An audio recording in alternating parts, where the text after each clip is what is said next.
telling it a very personal story from the business school recruitment process when we select students to be into our classroom. So one of the things that we look for is any of these students have ever worked something beyond their academic thing. They give exams, pass, qualify. And in recent years, I've seen this trend that they often cite NGO volunteering experiences. And the moment you probably ask a couple of questions, that what in that? So what comes are a very pretty standard, set of answers. I Googled and asked AI what answers most likely a student is likely to give into these things. But a student answered a very well thing. And I think that brings me back. He said somewhere it has to begin. So if it begins with something, in your opinion, even if it is farcical, at least that's a beginning made. Why you think we'll be doing everything? You are there, come to the business school, and that's where we take students to a rural immersion thing for 3 days into a tribal home and live there. And that's where they're probably first time they experience what it looks like living there. So I find this contrasting analogy to the corporate world also, and building on this, that even for sake of, is optics a good beginning? And these are very solid examples that how founders initiated or what different organizations are looking at, giving volunteering opportunities. People will take it. But somehow in this experience of it, the beginning of doing something beyond what your original or core mandate is, how critical it is. Yeah. No, I think great question. So when you look back at it, the first most defining point in this is quality of leadership. Now, when you go back to schools and institutions like yourself, right, first and foremost, if you look at the entire filtering criteria, is around intellectual wisdom and not around empathetic wisdom. And what happens when the institutions that create future leaders, right, when your filtering criteria is never around any of the criteria. Second, if you look at who do they go to? They go to consulting organizations, they get placements, etc. And their filtering criteria is again intellectual wisdom. Then this leadership very unlikely will show any other kind of behavior. Now, in the same institution, I came across two CEOs. One looked at CSR as a very important lifeline, and everyone in the organization had a KPI, and they were inspired because they saw him at the ground being available, he was accountable, etc. So one is the quality of leadership. The second CEO was not accountable at all, and he would just pick up somebody's KPI and report to the board. So that is one part, is the quality of leadership, and how does that come through, right? Second, I think, is the governance mechanism. Is even if you have a CEO that can hogwash it, are you saying boards are not as responsible to really get down to say, I know what the quality of work you've done?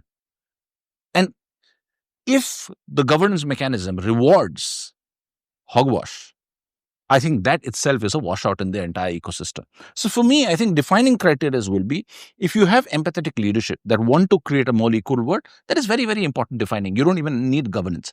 Second, in case that's missed, there needs to be a very strong governance framework on boards to actually justify outcomes. Then look at it as saying, there was a report, CSR committee submitted to the board went through, CHR presented it. It's very easy to find out. So I think both these will be very, very important to define whether it's accountable or not accountable. So I think optics part, what you mentioned, I think optics really matters, honestly, if you ask me. Now, I know there is a lot of negative connotation of optics typically. Yeah? We all think humans are built like that. Optics is, okay, I'm just doing it for the sake of doing it, right? But sometimes these optics become the seed of a larger tree, which will build over a period of time. And a very simple personal example in my life, when I was a kid, CSR, what is CSR? Nobody has any idea about it. CSR is seeded now in schools. As you are saying, you're talking about business, right? I'm saying even undergrads, when they go to colleges, they build a story where they have contributed and participated. They understood that. Now, this part, probably they are doing for the sake of optics. Oh, I have contributed in a CSR activity. But understand, we are humans, right? When they are going there and cleaning a lake, and then they think, I've done something, man. And as a human, you feel good about it. So that small optics, which you're doing it for the sake of getting into an admission in a college, can become a big thing over a period of time. Not for everybody, I'm sure, but some might. Like, again, CSR, we are probably talking more from a corporate perspective, right? And so see, ultimately, who are the people in corporate, right? On the society front, it's the same people who are going to the government, it's the same people who are actually farming in the field and so on. Right? You know, like somebody's uncle, somebody's friend, somebody's brother, and so on, right? So I think, and I'm just picking on your cue, Amit, like, uh, there are several mandates, from a company law board. There are several mandate to the independent directors, right, or to the board. Can this also become one of the committee in the board or mandatory committee where it has to meet at least once in 6 months or twice in a year? Okay. And they kind of review and they are responsible for what company is putting in their annual report, saying, okay, this is what we have done. Because if company actually has not done, then the directors can be liable, or maybe, there could be some negative, points on that. Can that also, be kind of influenced, to the the concerned ministry and the company law board, saying that, okay, can this mandate can also come to the board, right? That is one. Secondary, on the, the people on the ground, uh, you know growing back in, let's say, 80s, we used to have civics as one of the essential subject, which I guess it is completely missing now, right? You start having specialization from class 8 and class 9, and after that, yeah, as long as you pass this exam, and then you are good. And I was just like looking at, the two kids in my house, right? Both of them scored much higher than their exam than what I did in my 10th.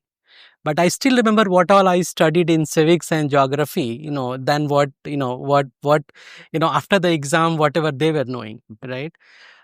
So that's the, so at the education level also, how we can train our kid and how we can, make them more aware about through the curriculum, right? I think that is the second angle that we should look at, right? Thirdly, like, who are the people coming in corporate? It is coming from engineering colleges, coming from some graduation, some, people in finance and HR will come from some of the MBAs or, CAs or so, right? While in, especially engineering colleges, I mean, that's what I have gone through, in IITs. There is a, mandatory, history, 60 hours or so, if I remember correctly. One can choose NSS and NCC and NSO and all of that, right?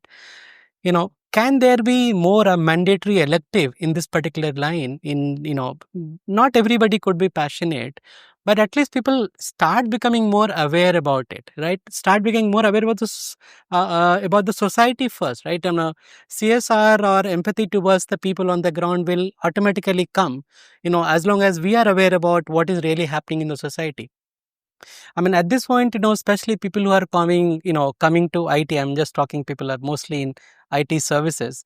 Now, I have seen two sides of industry. One is Maruti, where, the assembly line workers and how they kind of, deal with their 8 hours and number of, vehicles that has to go on through the line in the particular shift and so on.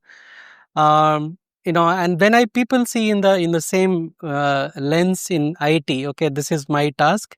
Am I, whether I do in 5 hours, 6 hours, 8 hours or 12 hours, it is all my, prerogative, and I'm done with, my task is done.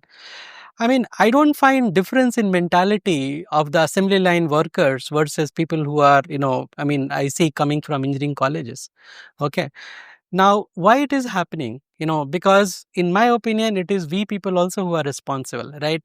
People, let's say, when I was applying for the engineering, I'll go and make my demand draft and all of that. Now, anyway, that is not even there, right? Today, kids come to the industry and they haven't seen anything outside. They have been pampered to the core, everything is being taken care, and probably I'm doing same for my kids. Okay. So how do we make change some of these basic for people to become more aware about the society, and so that, the feeling about CSR and being responsible kind of comes in?